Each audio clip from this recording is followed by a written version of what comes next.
Welcome to XY's Malayali's channel. Don't forget to subscribe. പ്രവാസി സുഹൃത്തുക്കളെ സൂക്ഷിക്കുക. ഈ 5 സാധാരണ തെറ്റുകൾ ഒഴിവാക്കുന്നത് നിങ്ങൾക്ക് പണവും ബുദ്ധിമുട്ടും ലാഭിക്കാം.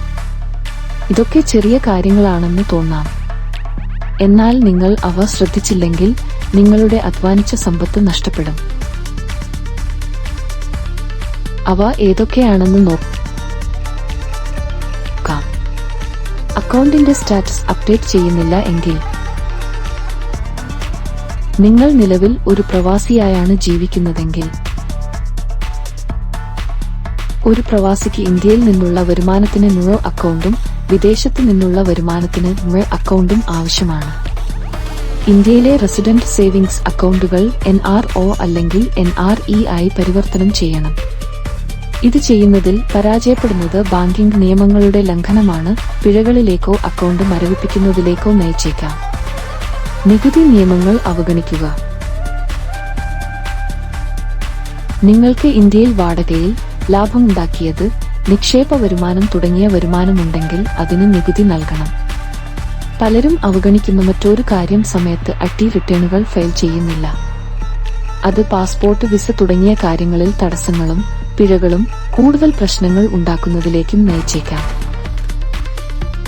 KYC അപ്ഡേറ്റ് ചെയ്യാതിരിക്കുക. NRE അക്കൗണ്ടുകൾ സജീവമായി നിലനിർത്താൻ അപേക്ഷിക്കുന്ന സമയത്ത് KYC അപ്ഡേറ്റ് ചെയ്തിരിക്കണം.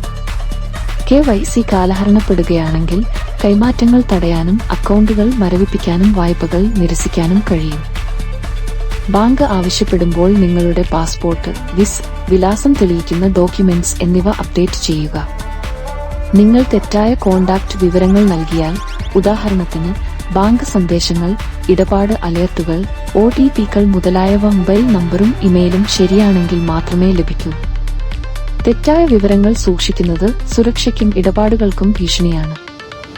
നിങ്ങളൊരു യാത്രക്കാരനായതിനാൽ അന്താരാഷ്ട്ര ആക്സസ് ഉള്ള ഒരു നമ്പർ ഉപയോഗിക്കുകയും നിങ്ങളുടെ ഇമെയിൽ പതിവായി പരിശോധിക്കുകയും വേണം.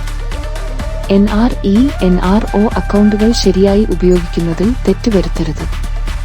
ഒരു കാര്യം എപ്പോഴും ഓർക്കുക: NRE അക്കൗണ്ടുകൾ, വിദേശ വരുമാനം മുതലായവയ്ക്ക് നികുതിയില്ല. NRO അക്കൗണ്ടിലെ വരുമാനം ഇന്ത്യയിൽ നിന്നാണെന്ന് ഓർക്കുക. ഇത് നികുതി വിധേയമാണ്. തെറ്റായ അക്കൗണ്ടിലേക്ക് പണം നിക്ഷേപിക്കുന്നത് ചിലപ്പോൾ നികുതികൾക്ക് കാരണമായേക്കാം. അത് വീണ്ടെടുക്കാൻ പ്രയാസമാണ്. ഈ ചെറിയ കാര്യങ്ങൾ ശ്രദ്ധിച്ചാൽ നിങ്ങൾക്ക് പണം നഷ്ടപ്പെടാതിരിക്കാനും സമയം ലാഭിക്കാനും നിയമപരമായ പ്രശ്നങ്ങൾ ഒഴിവാക്കാനും കഴിയും. നിങ്ങളുടെ സുഹൃത്തുക്കൾക്കും ഇത് അറിയണമെന്ന് നിങ്ങൾ കരുതുന്നുണ്ടോ? എങ്കിൽ ഈ പോസ്റ്റ് ഷെയർ ചെയ്യുക. Thank you for watching.